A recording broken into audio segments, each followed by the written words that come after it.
नमस्कार। खरी खरी लेकर हाजिर हूं मैं सर्वमित्रा।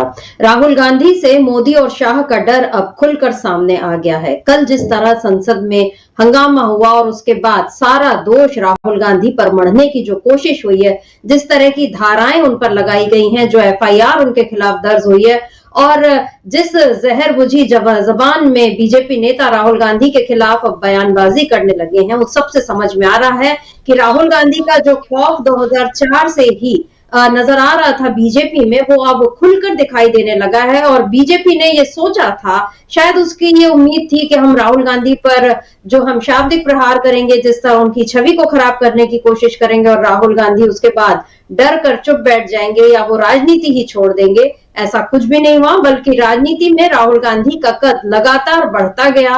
राहुल गांधी पहले केवल एक सांसद थे, लेकिन जब वो कांग्रेस के अध्यक्ष बने, उसके पहले उपाध्यक्ष बने, तब भी राहुल गांधी ने कभी भी अपनी नेहरूवादी सोच और गांधीवादी राजनीति उसको नहीं छोड़ा, वो उस पर कायम रहे। और बीजेपी जब ये देखती रही कि राहुल गांधी को न पद का लालच है, न सत्ता का लोभ है, और वो बिल्कुल आम आदमी के बीच में जाकर उसके तरह से उससे बातें करते हैं, लोग उनसे खुलकर बातें करने लगे हैं। भारत जो यात्रा जब हुई, उसके बाद राहुल गांधी का जो एक लोगों से उनका जुड़ाव वो सामने आने लगा। और सबसे बढ़कर ये बात कि राहुल गांधी ने पूरे देश के लोगों में एक मंत्र फूंक दिया कि हमको डरना नहीं है। तो राहुल गांधी का ये जो निडर रवैया, उनकी ये जो राजनीति, बेखौफ होकर अन्याय के खिलाफ आवाज उठाने की और सामाजिक न्याय की जो उनकी राजनीति है, उससे अब बीजेपी को बहुत डर लगने लगा है। पहले बीजेपी इसी राजनीति से सोनिया गांधी से भी डरती थी और उसने सोनिया गांधी की छवि को भी काफी तरह से उसको धूमिल करने की, उसको खराब करने की कोशिश की, लेकिन सोनिया गांधी की डिग्निटी अब बरकरार रही और उन्होंने कभी भी कुछ ऐसा नहीं वो किया जिससे बीजेपी को उन पर हमला करने का मौका मिला। बल्कि आप लोगों को याद होगा, हमारे दर्शकों को, कि जब लाभ का पद वाला मामला आया था तो सोनिया गांधी ने किस तरह एक झटके में अपने संसदीय पद से इस्तीफा देकर और दोबारा वो चुनाव लड़ी थी और दोबारा जीत कर आई थी। कुछ ऐसे ही तेवर राहुल गांधी में भी देखे जा रहे हैं। उनको कोई मोह नहीं है सत्ता का, कोई पद का लालच नहीं है, लेकिन उसके बावजूद उनका राजनीतिक रुतबा जो है वो बढ़ता जा रहा है। पिछले टर्म में जब राहुल गांधी थे, तब भी वो अदानी पर सवाल उठाते थे, तो कैसे उनको संसद से बाहर किया गया, ये देश ने देखा है। अभी भी राहुल गांधी अदानी पर सवाल उठा रहे हैं, बल्कि अब उनका ओहदा थोड़ा और बढ़ चुका है, वो अब नेता प्रतिपक्ष हैं और बीजेपी को ये बात बिल्कुल बर्दाश्त नहीं हो रही। और इसीलिए मोदी शाह जो हैं, अब राहुल गांधी को किसी भी तरह संसद से हटाने की कोशिश में लगे हुए हैं। राहुल गांधी को बीजेपी गुंडा साबित करने की कोशिश में लगी है। पहले उसने देशद्रोही साबित करने की कोशिश की, उसमें कामयाबी नहीं मिली, तो अब वो उनको गुंडा साबित करने में लगी है। और कल जिस तरह से उनपे एफआईआर दर्ज हुई है, उसके बाद तो बीजेपी का ये खेल अब सभी के समझ में आ गया है। और बीजेपी के इस खेल में इंडिया गठबंधन के लिए एक फायदा ये हुआ कि अभी तक अलग अलग मसलों पर जो दल अलग अलग राय रख रहे थे, अब वो सारे लोग राहुल गांधी के साथ खड़े होने के लिए इकट्ठे आ गए हैं। क्या टीएमसी, क्या शिवसेना, क्या एनसीपी, सभी लोग इस समय राहुल गांधी के साथ खड़े हुए दिखाई दे रहे हैं। तो बीजेपी ने अपने लिए एक नुकसान तो यही कर लिया। और इधर मोदी शाह का डर ऐसा है कि संसद में मोदी तो हमेशा ही गायब रहते हैं। आज हालांकि वो अपने कक्ष में है, संसदीय कक्ष में, और बताया जा रहा है कि जेपी नड्डा ने उनसे मुलाकात भी की। उनकी अपनी बीजेपी की जो आगे की रणनीति है वो शायद उस पर चर्चा कर रहे होंगे। लेकिन संसद में इतना हंगामा हो गया, इतना सब कुछ हो गया और मोदी का एक भी अभी तक देश के नाम एक संबोधन वो नहीं कर सके, ताकि वो आके अपनी जिम्मेदारी ले लें, बताएं वो कि मैं सदन का नेता हूं, मैं देश का प्रधानमंत्री हूं, तो मेरी क्या भूमिका है, मैं अपनी जिम्मेदारियों में कहां चूक गया, ये मोदी बोलने की हिम्मत नहीं दिखा सके। उधर शाह भी माफी मांगने की हिम्मत नहीं दिखा सके। दोनों गायब हैं। लेकिन कांग्रेस के लोग अब और आक्रामकता के साथ, यानी उनके जो शब्दों में आक्रामकता है वो नजर आने लगी है। आज भी कांग्रेस सांसदों ने प्रदर्शन किया और ये बता दिया कि हम बीजेपी के इस खेल से डरेंगे नहीं, झुकेंगे नहीं। और जो कल्पना सोरेन के शब्दों में कहूं तो जैसा वो कहती थी कि इंडिया झुकेगा नहीं, दबेगा नहीं, वो कुछ इसी अंदाज में इस समय कांग्रेस और इंडिया गठबंधन जो है अब आगे बढ़ सभा का तो अनिश्चितकालीन उसके लिए अवसान हो ही गया, यानी सत्र अब खत्म है। अब अगला सत्र जब लगेगा तब तक और चीजें क्या मोड़ लेंगी ये देखना होगा। लेकिन अभी तो यही समझ में आ रहा है कि मोदी शाह दोनों राहुल से बहुत डर गए हैं और इस डर का एक नमूना और सामने आया जब आज देवेंद्र फडणवीस उन्होंने अब एक नया आरोप लगाया है विधानसभा में। अभी वहां पे महाराष्ट्र में सत्र चल रहा है जिसमें उन्होंने ये कहा कि भारत जोड़ो यात्रा का संबंध, उसमें जो लोग आ रहे थे उनका संबंध नक्सली संगठनों से है। यानी अब राहुल गांधी पर एक और तोहमत मढ़ने की तैयारी बीजेपी ने कर ली है। लेकिन बीजेपी के इस खेल से क्या वो मूल सवाल दब जाएंगे जो अदानी को लेकर उठे हैं, जो आरक्षण को लेकर उठे हैं, जो संविधान को लेकर उठे हैं, जो अंबेडकर जी के अपमान को लेकर उठे हैं? क्या बीजेपी उन सवालों से बच पाएगी या डरकर किसी कोने में जा छुपेंगे मोदी शाह? आज इसी पर हम खरी खरी चर्चा करेंगे। चर्चा करने के लिए मौजूद है हमारे साथ अमलेंदु उपाध्याय जी। अमलेंदु जी नमस्कार, स्वागत है आपका इस कार्यक्रम में। अमलेंदु जी, हम लोग शुरू से देख रहे हैं कि राहुल गांधी जब से सांसद बने वो बीजेपी के निशाने पर रहे हैं। पहले तो बीजेपी ने उनको खूब मतलब उनको नौसिखिया, पप्पू, शहजादा, न जाने क्या क्या बताने की कोशिश की। राहुल गांधी नहीं रुके, वो भट्टा परसौल, चाहे नियामगिरी, चाहे जहां भी लोगों को जरूरत हुई राहुल गांधी उनके बीच जा पहुंचे और अभी तक ये सिलसिला चल रहा है। हाल ही में वो हाथरस जाकर आए और इस शीतकालीन सत्र में उन्होंने ये ऐलान कर दिया कि अगर आप हाथरस के पीड़ितों का पुनर्वास नहीं कर सकते तो हम कर देंगे, अगर आप जाति जनगणना नहीं करा सकते तो हम कर देंगे, अगर आप आरक्षण की सीमा नहीं बढ़ा सकते तो हम बढ़ा देंगे, और अगर आप संविधान पर हमला करेंगे तो हम संविधान बचाने के लिए हमेशा तैयार रहेंगे। ये राहुल गांधी का साफ तौर पर ऐलान है।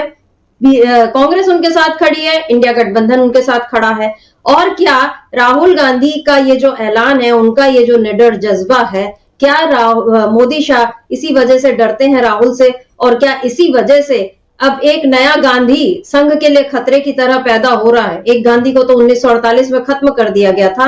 यहाँ कल राहुल गांधी पर जिस तरह से हमले की तैयारी थी, इसको हम यही मानेंगे, क्योंकि जो संसद में जिस तरह से लाठियां लेकर पहुंचे, और अभी तक मेरा ख्याल है ऐसी कोई खबर तो आई नहीं है कि ओम बिरला या जगदीप धनखड़ इन लोगों ने कोई आदेश दिया हो या राष्ट्रपति की तरफ से ही कोई एक सलाह दी गई हो कि भाई आप ये जांच करिए कि आखिर ये मोटे मोटे डंडों में ये पोस्टर लग के पहुंचे तो कैसे पहुंचे, ये धक्का मुक्की क्यों हुई। और बीजेपी ने भी अपने उन सांसदों के खिलाफ तो शायद कोई कार्रवाई नहीं की जो अध्यक्ष की जो स्पीकर का आदेश है कि आपको मकर द्वार के सामने नहीं आना है, उसके बाद भी वो लोग आए, वहां प्रदर्शन कर रहे थे।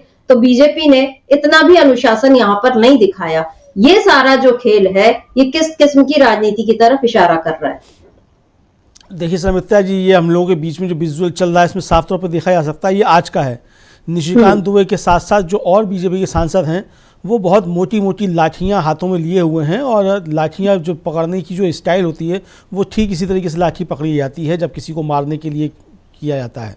तो ये वही मुद्रा है, उसी मुद्रा में ये सब लोग एकदम से दिखाई पड़ रहे हैं। और इन लाठियों में बहुत पतले पतले से वो पोस्टर चिपके हुए हैं जो कि हाथ से पकड़े जा सकते हैं। सवाल ये है कि इनको ये लाठियों के साथ संसद भवन में घुसने की अनुमति मिली कैसे? इनकी सुरक्षा जांच क्यों नहीं हुई? ये संसद के अंदर किसी पे भी हमला कर सकते हैं। अरे छोड़िए राहुल गांधी की, छोड़िए नरेंद्र मोदी पे भी हमला कर सकते हैं, ये किसी पे भी हमला कर सकते हैं जिनके हाथों में लाठियां हैं। तो ये एक संसद की सुरक्षा में गंभीर चूक का मसला है। ओम बिरला साहब को इस पर निश्चित तौर पर कार्रवाई करनी चाहिए, इन सब के खिलाफ एफआईआर दर्ज करानी चाहिए। ओम बिरला साहब की तफसीर होना चाहिए था, जो कि अभी तक नहीं हुआ है। मल्लिकार्जुन खड़गे ने खुद चिट्ठी लिखी ओम बिरला को और सब बताया कि किस तरीके से उनको धक्का दिया गया, उन पर हमला करने की कोशिशें हुई। और ये साफ तौर पर देखा जा सकता है समिता जी, और कांग्रेस की तरफ से आरोप भी लगाया जा रहा है कि राहुल गांधी, प्रियंका गांधी और मल्लिकार्जुन खड़गे पर हमले की योजना थी बीजेपी की, जो कि एक तरीके से विफल हो गई और प्रयास किया गया, धक्का मुक्की वहाँ की गई, उन पर हमला करने की कोशिश की गई। और ये साफ तौर पर समझा जा सकता है कि लाठियाँ अगर इस तरीके से लेके पहुँचे हैं तो इन लोगों के मन में कुछ ना कुछ राहुल गांधी के साथ अप्रिय घटना करने की मंशा इनकी रही होगी। लेकिन यहाँ एक सवाल ये भी समिता जी कि कांग्रेस ने जो है वो मल्लिकार्जुन खड़गे के ऊपर जो हमला हुआ उसके खिलाफ एफआईआर अभी तक दर्ज क्यों नहीं कराई है? सिर्फ प्रेस कॉन्फ्रेंस से काम करके नहीं चलेगा, उनको भी एफआईआर इस पर दर्ज करानी चाहिए। ये कांग्रेस को इस पर देखना पड़ेगा। लेकिन ये जो देखा जा सकता है समिता जी, बीजेपी के लोग किस तरीके से कर रहे हैं ये साफ तौर पर अब आ चुका है, और इसीलिए अभी तक सीसीटीवी की फुटेज जो है वो नहीं मिल रही हैं। चर्चा ये है कि पूरी रात भर जो सीसीटीवी के फुटेज खंगाले गए हैं कि राहुल गांधी कहीं से भी किसी एंगल से दिख जाए कि जिससे प्रतीत हो कि वो कहीं धक्का दे रहे हैं, कोई भी फुटेज जो इस तरीके की मिली नहीं है, तो इसलिए वो फुटेज सामने नहीं आ रही है। फुटेज तो वो भी अभी तक सामने नहीं आई है कि जो राज्यसभा में बड़ा हंगामा मचा था कि साहब वो नोटों की गड्डियाँ मिली हैं और वो सीट संख्या 222 जो अभिषेक मनु सिंघवी को आवंटित है उस पर मिली हैं, उसके भी वीडियो फुटेज अभी तक नहीं आए हैं। यानी कि किस तरीके से हो सकता है समिता जी की वीडियो सीसीटीवी बंद करके कोई बड़ी घटना को अंजाम देने की बीजेपी की कोई योजना रही हो, क्योंकि जयराम रमेश साफ तौर पे कह रहे हैं कि ये भारतीय जनता पार्टी की का षड्यंत्र है, ये उनकी प्लानिंग है और जो उन्होंने असली मुद्दे से जो ध्यान हटाने के लिए इस तरीके का षड्यंत्र रचा। और असली मुद्दा क्या है? असली मुद्दा ये है कि संविधान की 75 वर्ष होने पर जो चर्चा हो रही थी, उस संविधान पर चर्चा के दौरान अमित शाह ने बाबा साहेब डॉक्टर भीमराव अंबेडकर का जबरदस्त अपमान किया। उससे ध्यान हटाने के लिए ये षड्यंत्र भारतीय जनता पार्टी ने किया है।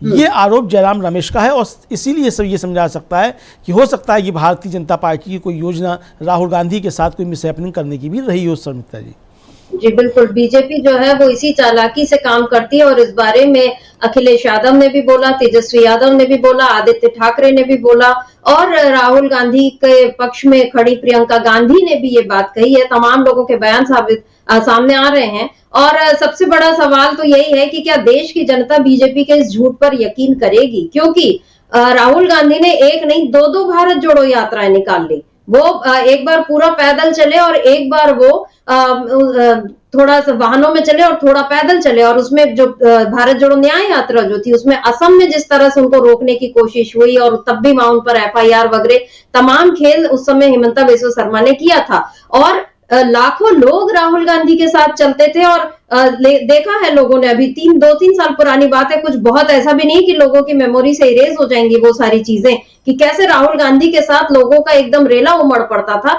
और कभी कोई मिसहैपनिंग तब नहीं हुई, कहीं कोई अव्यवस्था या कोई इस तरह का की भगदड़ जैसी नौबत नहीं आई, ना कोई धक्का मुक्की हुई। और राहुल गांधी के बारे में तो कल जो उमर अब्दुल्ला ने भी बोला कि मैं मान ही नहीं सकता, वो पार्लियामेंटेरियन तो दूर, वो किसी पर भी ऊंची आवाज से बात भी नहीं कर सकते हैं। तो और सबसे बड़ी बात कि राजीव गांधी का अपमान कर रही बीजेपी, इंदिरा गांधी का अपमान कर रही है, इनकी शहादत को बिल्कुल मिट्टी में मिलाने की कोशिश कर रही है और अब राहुल गांधी को वो सीधे सीधे देशद्रोही के बाद गुंडा साबित करने में लगी और देवेंद्र फडणवीस के उसमें कहे तो अब उनको नक्सली भी साबित कर सकती है। तो बीजेपी के हाथ में इस समय पूरी कमान है, पूरा कानून व्यवस्था उसके हाथ में है और जैसा कांग्रेस का आरोप भी है कि दिल्ली पुलिस तो वही करेगी जो बीजेपी चाहेगी और दिल्ली पुलिस के डॉक्टर्स भी मेरा ख्याल है वही कर रहे हैं। कल से हम लोग देख रहे हैं कि जो प्रताप सारंगी है उनके जो माथे की पट्टियां जो है वो कैसे बढ़ती जा रही हैं और गजब एडमिनिस्ट्रेशन है अस्पताल का, जहां ICU में लगातार लोग मिलने जा रहे हैं, उनके साथ कैमरे भी जा रहे हैं और सभी मतलब हम लोग तो यही सुना है कि ICU में बड़ी वो रहती है, एक मिलने का वक्त रहता है और इक्का दुक्का लोगों को ही वहां पे जो उनके करीबी रिश्तेदार होते हैं उन्हीं में से किसी को जाने की अनुमति होती है। यहाँ तो सभी के सभी बीजेपी नेता जा रहे हैं। तो ये बिल्कुल दिख रहा है कि जानबूझकर बीजेपी एक गंभीर मुद्दे से पूरे देश का ध्यान भटका रही है। पहले उसने अडानी के मुद्दे से ध्यान भटकाया और अब अंबेडकर के मुद्दे पर वो ध्यान भटका रही है। प्रियंका गांधी ने इस बारे में क्या कुछ कहा है? आज कांग्रेस सांसदों ने फिर से एक मोर्चा निकाला और प्रियंका गांधी ने इस बारे में क्या कुछ कहा, सुन लेते हैं प्रियंका गांधी को। कि कितने डेस्परेट हो गए हैं कि आज ऐसे एकदम झूठी बातें, झूठा FIR, राहुल जी कभी किसी को पुश नहीं करेंगे। मैं उनकी बहन हूँ, इतने सालों से मैं जानती हूँ, कभी इस तरह की हरकत कभी कर ही नहीं सकते और फ्रैंकली देश भी जानता है, देश देख रहा है कितने डेस्परेट हो गए ये लोग कि इस तरह की फालतू के FIR लगा रहे हैं क्योंकि सिंपली अडानी पे चर्चा नहीं चाहते और जो इन्होंने किया है अम्बेडकर जी के साथ जिस तरह से अपमान किया है, ये जानते हैं कि ये देश नहीं सहेगा ये अपमान, इसीलिए ये सब डिस्ट्रैक्शन है। बस ये यहाँ पर प्रियंका गांधी ने बीजेपी का पूरा खेल 2-3 लाइनों में समझा दिया। पप्पू यादव जो है निर्दलीय सांसद, उनका भी एक बयान है जिसमें वो बता रहे हैं कि पूरे CCTV आप खंगाल लीजिए, कहीं नहीं दिखेगा, राहुल गांधी तो उस समय वहां थे ही नहीं, वो दूसरी जगह थे और बीजेपी के सांसद जो है वो प्रियंका गांधी से धक्का मुक्की कर रहे थे और खड़गे जी से भी की गई। आपने बिल्कुल सही सवाल उठाया कि अभी तक उन पर FIR क्यों नहीं दर्ज हुई, क्योंकि खबर है कि वर्षा गायकवाड़ ने शायद शिकायत दर्ज की लेकिन दिल्ली पुलिस ने अभी तक एफआईआर दर्ज नहीं की। और मेरा ख्याल है खड़गे जी न केवल उन पर, एक तो ये कि आप नेता प्रतिपक्ष के खिलाफ राज्यसभा में आपने इस तरह से कार्रवाई की, मतलब आपने गुंडागर्दी की, और दूसरी बात हरिजन एक्ट में भी शायद मामला बनेगा अगर कानून के जानकार बताएं, क्योंकि वो दलित है और आपने एक दलित बुजुर्ग के साथ अगर आप बदतमीजी करते हैं तो मेरा ख्याल है कानून के जानकारों को इस पर भी ध्यान देना चाहिए। कांग्रेस के पास अच्छी खासी टीम है, उनका पूरा कानूनी विभाग है, उन लोगों को इस पर गौर करना चाहिए। इधर तेजस्वी यादव और अखिलेश यादव के भी जो बयान आए हैं उसको भी सुन लेते हैं अमलेंदु जी, क्योंकि दोनों ही बता रहे हैं अलग अलग तरीके से कि बीजेपी का खेल क्या है। सुन लेते हैं तेजस्वी यादव को। एक बेकार की बात है, बेकार का एफआईआर। आप भी जान रहे बाबा साहब के अम्बेडकर को जिस तरह से अपमानित अमित शाह ने किया, उसको इस इशू को डाइवर्ट करने का एक षड्यंत्र है।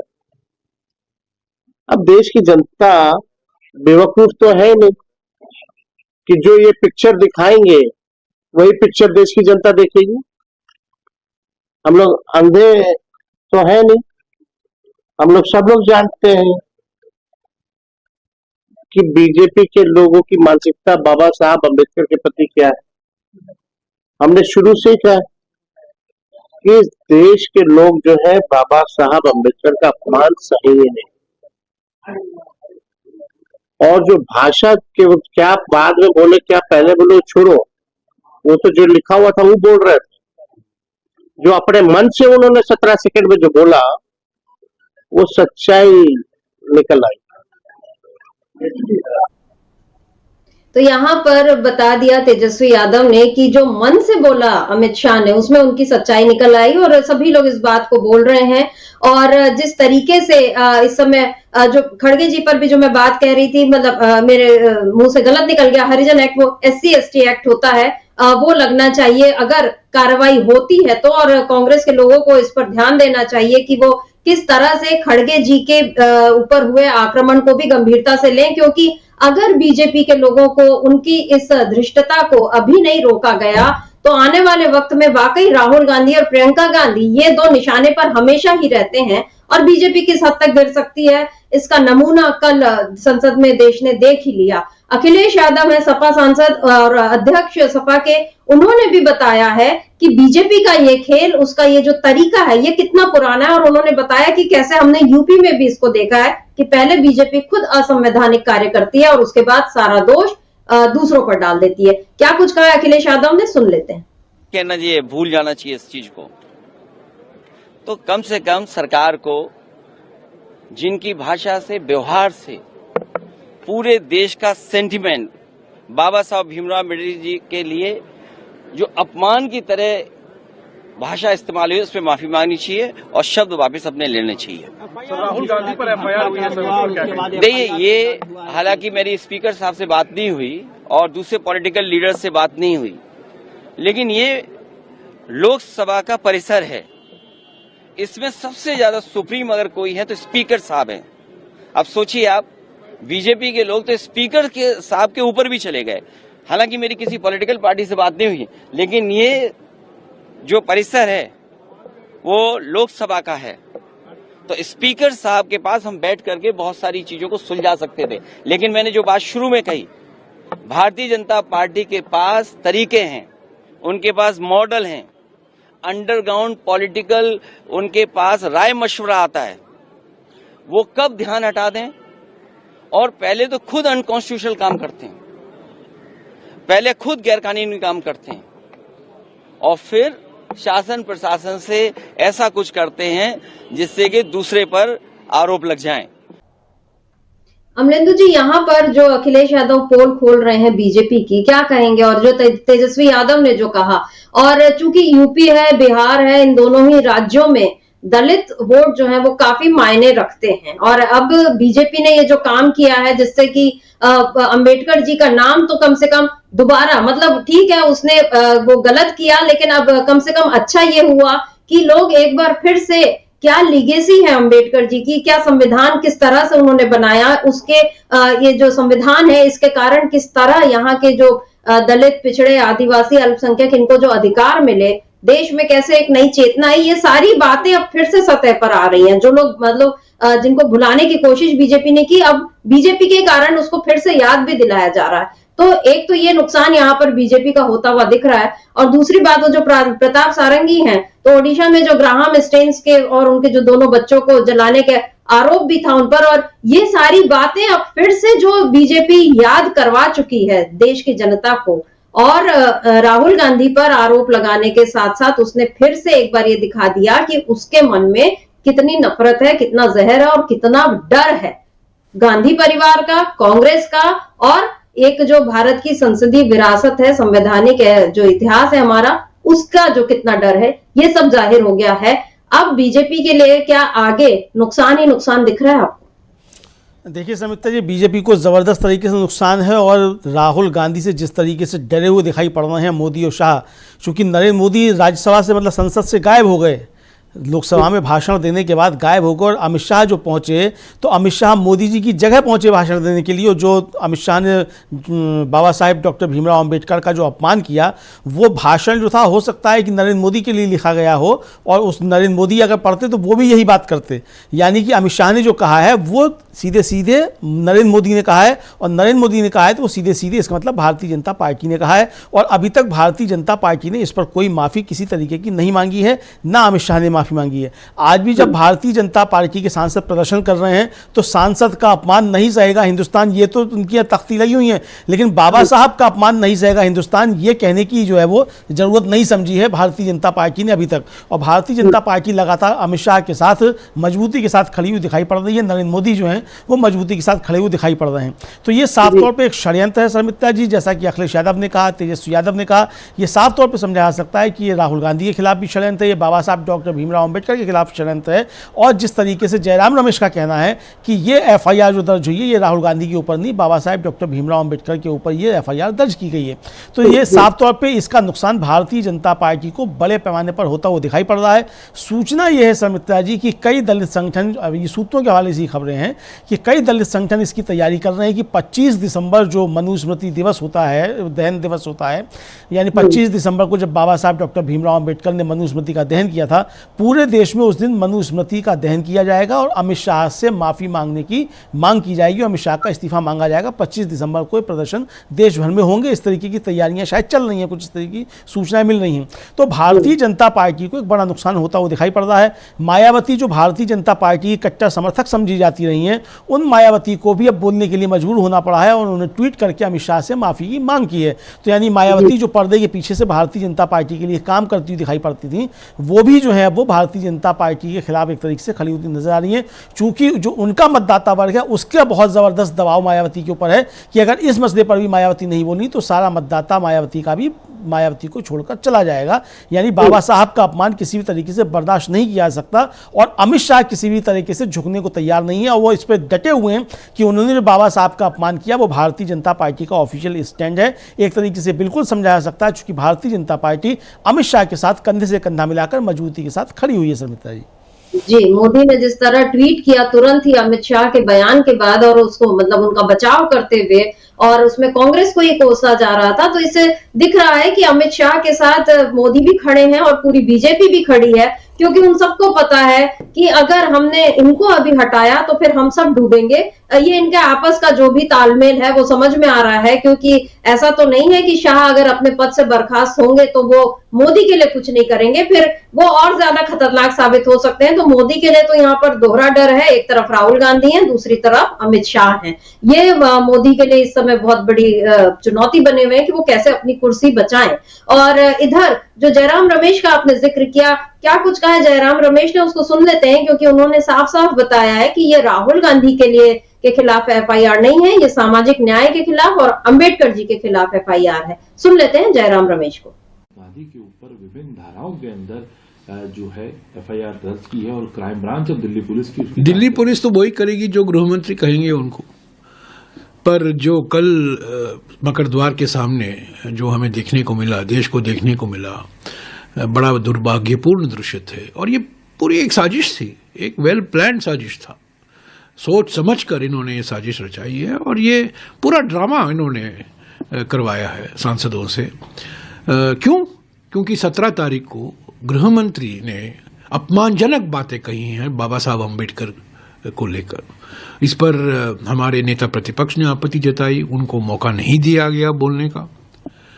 और हमने कहा, प्रधानमंत्री और हमारे नेता प्रतिपक्ष ने कहा, मांग की प्रधानमंत्री से, आप बर्खास्त करो गृह मंत्री को, और उनको माफी मांगनी चाहिए। और सभी पार्टियों ने, देश के सभी पार्टियों ने कहा है कि जो जिस तरीके से और जिस भाषा में गृह मंत्री ने डॉक्टर बाबा साहब अम्बेडकर, हमारे संविधान के निर्माता को अपमानजनक बातें कही हैं, माफी मांगनी चाहिए।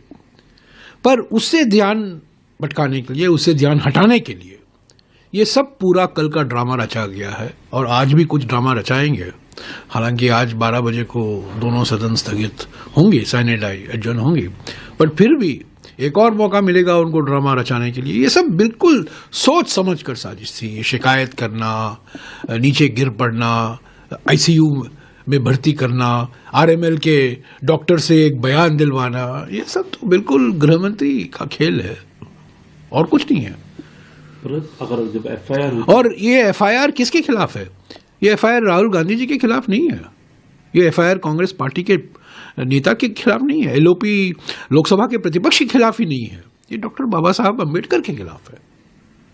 एक तरफ से देखा जाए, डॉक्टर अम्बेडकर के बारे में जो अपमानजनक बातें कही गृह मंत्री ने, वो अपमानजनक थी 17 दिसंबर को। ये एफआईआर भी उसी श्रृंखला में एक अगला कदम है। डॉक्टर अम्बेडकर की वकालत करने के लिए, डॉक्टर अम्बेडकर की विरासत को सुरक्षित रखने के लिए राहुल गांधी जी के खिलाफ एफआईआर दर्ज किया जाता है। यही है ना?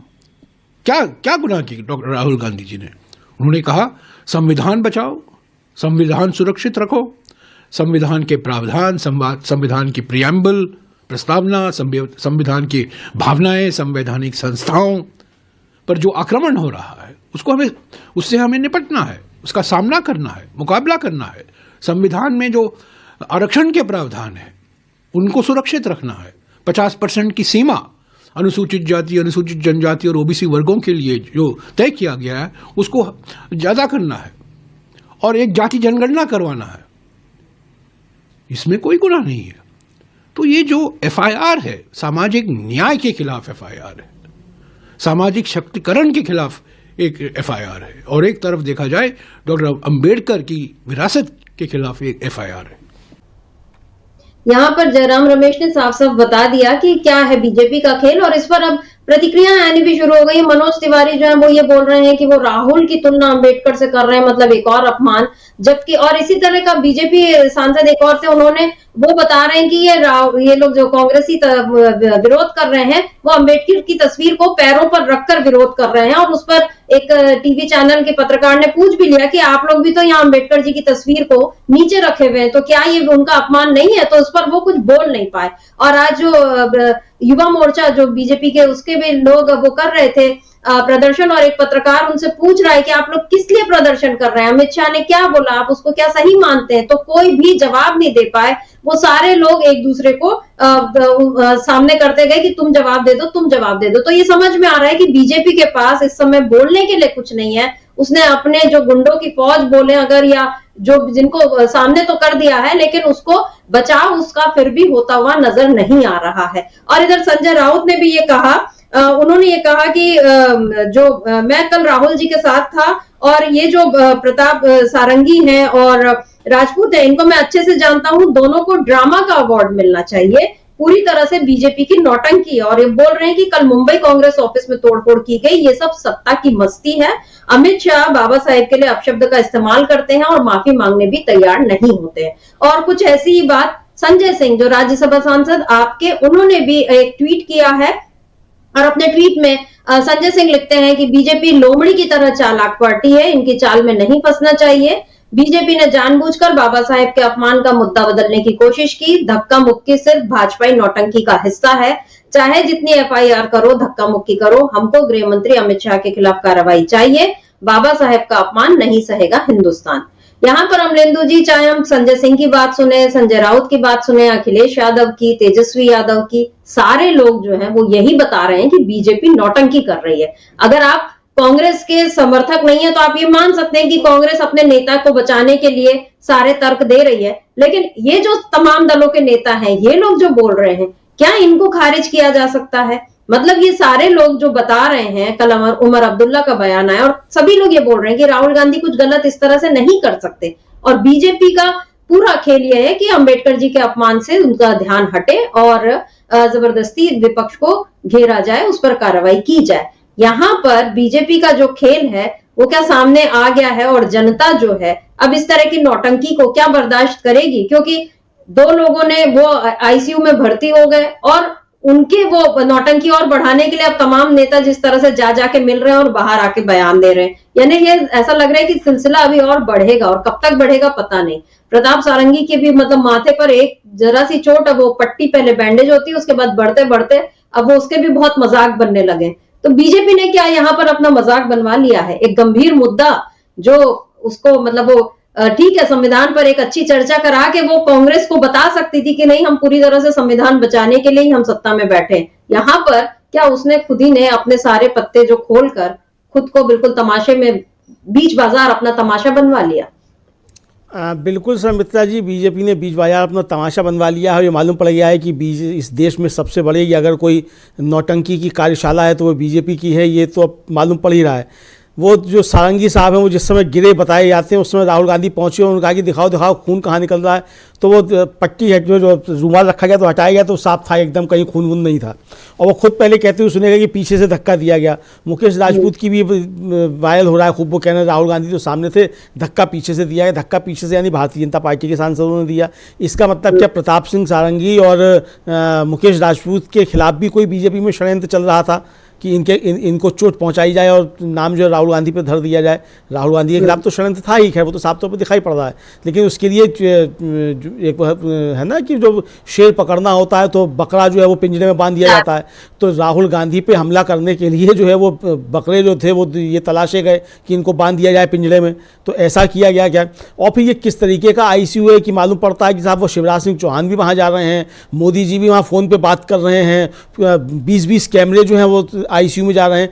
यानी अगर वास्तव में अगर आईसीयू के लायक घटना है और चोट लगी है प्रताप सारंगी और मुकेश राजपूत को, ऐसी अगर स्थिति है तो ये तो फिर उनके साथ भी दुर्घटना तक की तैयारी की जा रही है भारतीय जनता पार्टी के नेताओं के द्वारा। लेकिन इसके साथ साथ समृद्धा जी, चलिए ठीक है उनके साथ हो रहा नहीं हो रहा है, लेकिन उस आईसीयू में और भी लोग भर्ती होंगे ना। ऐसा तो है नहीं कि केवल प्रताप सारंगी और मुकेश राजपूत ही भर्ती हैं।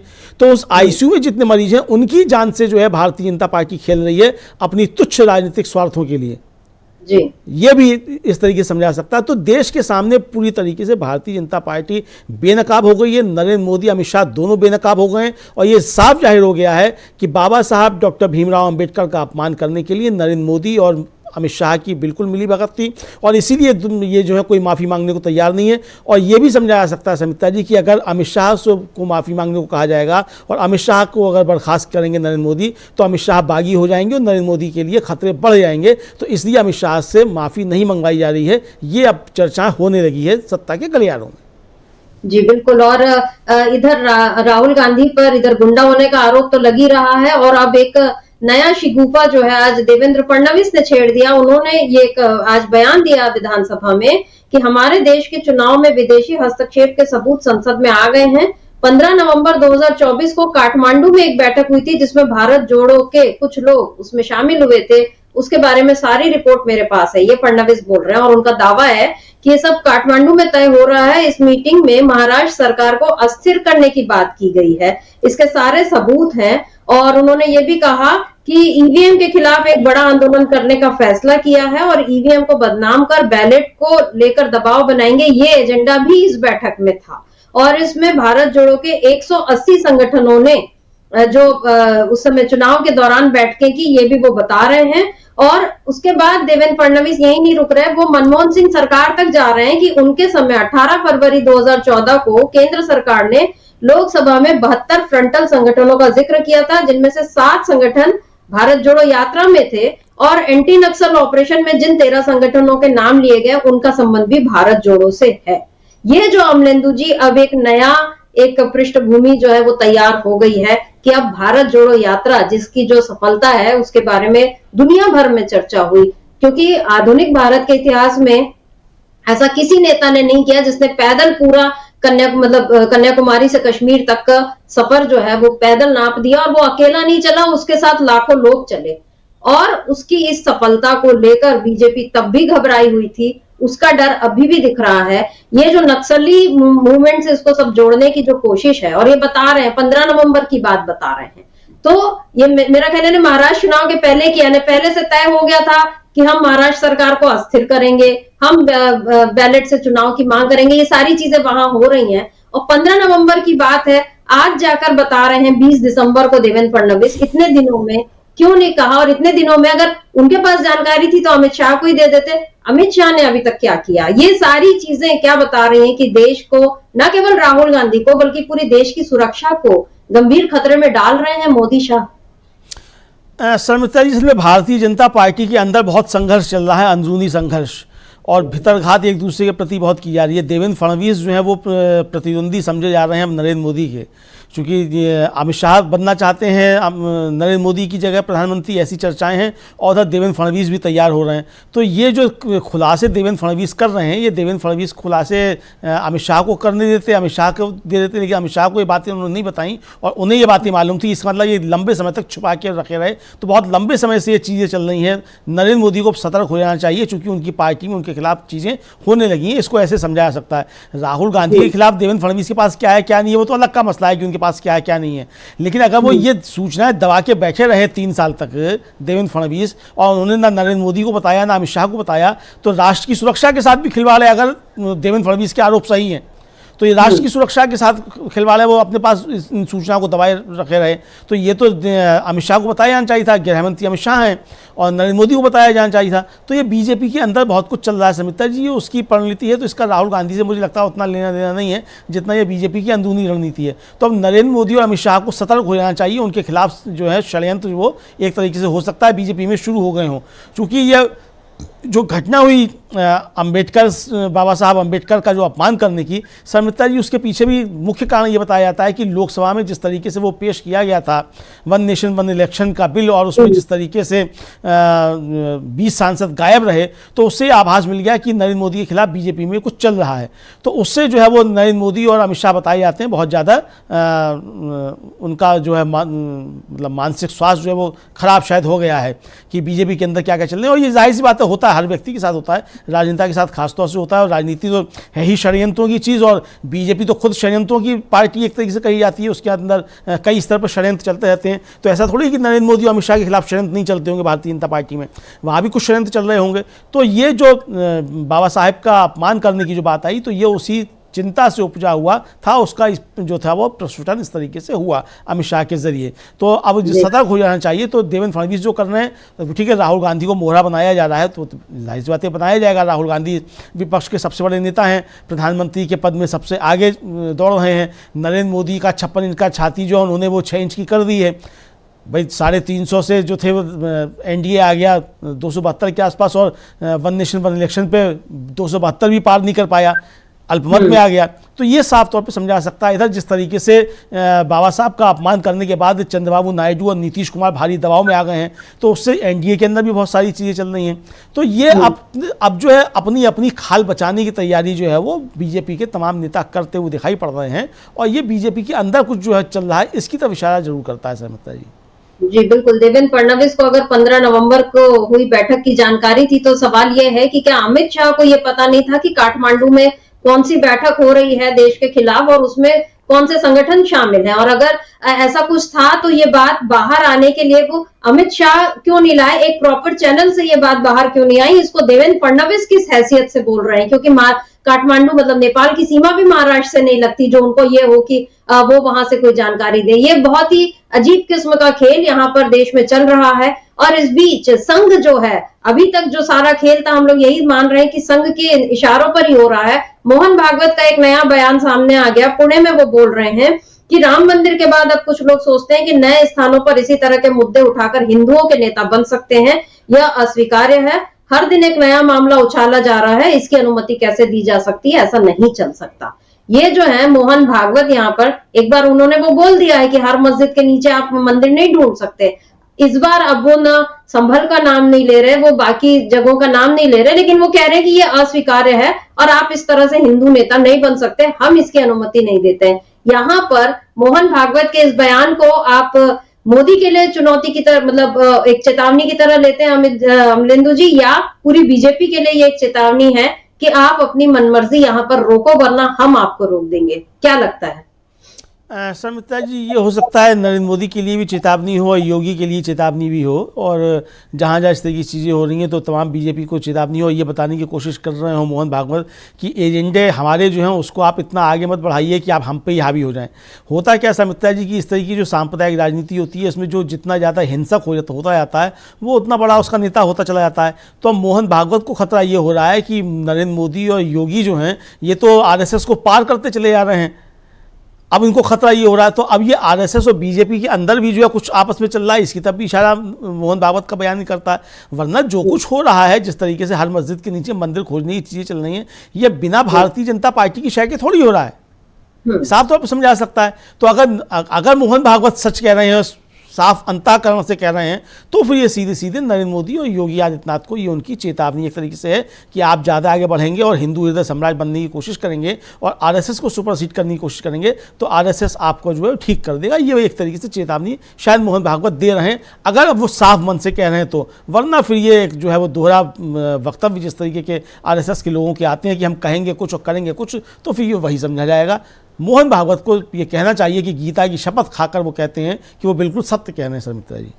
जी, और या अगर उनको अपने वो कहे पर इतना ही कायम है, इतना यकीन रखते हैं, तो जैसे लाल कृष्ण आडवाणी को तुरंत ही हटा दिया गया था, वैसे ही आप नरेंद्र मोदी को भी हटाकर बता सकते हैं कि आपकी असली सोच क्या है। और अगर वाकई अंबेडकर को लेकर संघ जिस तरह से शुरू से दावा करता आया है कि वो भी हमारे जैसे और हम भी उनको उतना ही मानते हैं, तो फिर यहाँ पर अमित शाह को भी एक निर्देश चला जाना चाहिए था कि आप फौरन यहाँ पर माफी मांगो और इस मामले को खत्म करने की कोशिश करो। लेकिन अमित शाह अभी तक माफी मांगने की हिम्मत नहीं दिखा पाए। दरअसल उसके लिए भी एक कलेजा चाहिए और बीजेपी में वो कलेजा है नहीं। डरपोक यहाँ पर वो अपना डर जो है वो साफ साफ दिखा रहे हैं मोदी और शाह।